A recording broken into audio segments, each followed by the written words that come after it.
I have perhaps detained my readers too long upon that question, but it appears to me that it is not without interest at the moment in which I write. Many of the departments of France complain at this very time against the tax upon salt.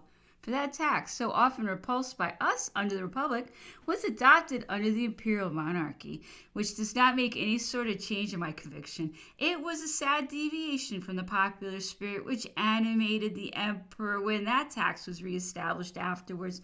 For these 30 years past, our financial system has made no sort of liberal progress, since the person of the man who has only his hands for his fortune is struck by our taxes, as if that personal charge did not sufficiently oppress him.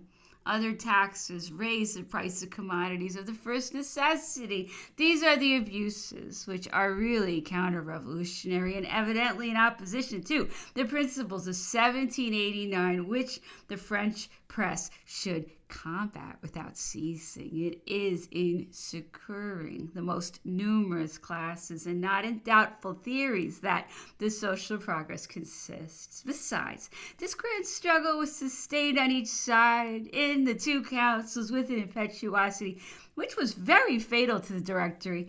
It was then that the conviction was established in many people's minds that such pilots were very likely to shipwreck us.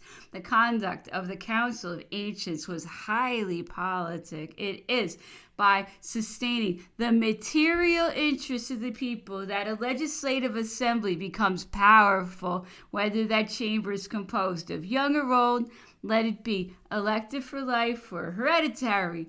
There is no real strength for it, but in its popularity, woe to those who, forgetting that, repose their whole strength of right upon the sword. In a free state, a representative chamber is nothing when it has lost public opinion, and the sword will not sustain a long time that authority which opinion has condemned. Month of Ventos, Germinal and Floreal, year 7, from the 20th of February to the 21st May, 1799. New elections contrary to the Directory. Assassination of our plenipotentiaries at Rastatt. See as named director. 1. The powers. The spirit of peace and reconciliation in the American nation triumphed over a vanity skillfully envenomed by diplomacy. The president named 3 negotiators, of whom the Congress and the people beheld the choice with equal satisfaction. That measure retarded the probability of a fratricide war between the two grand republics of the new and ancient world. Russia and the Porte signed their treaty of alliance at Jazi. Our heroic expedition to Egypt, formed against the Russian and English influence, had for its first results the contrary of that which they desired to obtain, actual effect of a vast plan of which they neglected one of the principal parts. The Directory was culpable in forgetting the mission of the citizen Talleyrand at Constantinople. That individual's egotism could have deterred a public man from a journey which might have terminated in the 7 Towers was perfectly natural, but a government which holds the reins with so feeble a hand, it is 1,000 times more culpable than its agents. The Russians did not lose sight of the islands of Greece. After a resistance of several months, Corfu yielded at length to the fleets of the Tsar. The gold which Pitt accorded to Austria was in the end to be repaid by streams of blood of the continent.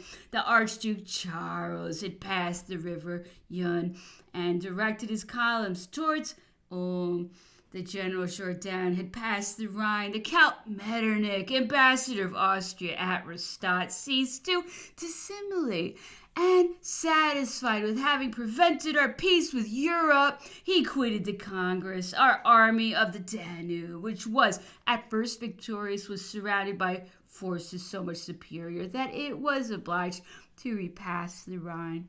A long train of reverses began for us. Suvorov, at the head of a Russian and Austrian army, invaded Italy and passed the Adige at Aradan to the Allied Republics. Switzerland, valiantly defended by Massena, was only one of the Allied republics that seconded us powerfully. She reaped the fruits of our success. The Grisons, delivered from the Austrian troops, expressed loudly their desire to be united with Helvetica And that union, not nominal only, was real and absolute and consolidated by the Helvetian Confederation. Less fortunate, the Italian republics struggled at the same time against their interior troubles and the victories of Suvorov. In the Cisalpine, the enemies of the directorial innovations had powerfully favored the success of the coalition. At home, the misfortunes of Pius VI tore from his throne and dragged to Florence, to Turin, to Parma, and at last to Briançon, kindled implacable hatreds. At Naples, the emissaries of Sicily, protected by the English fleets, had raised the Calabrians. Everything at once conspired against us. The Cisalpine Directory evacuated Milan with our army.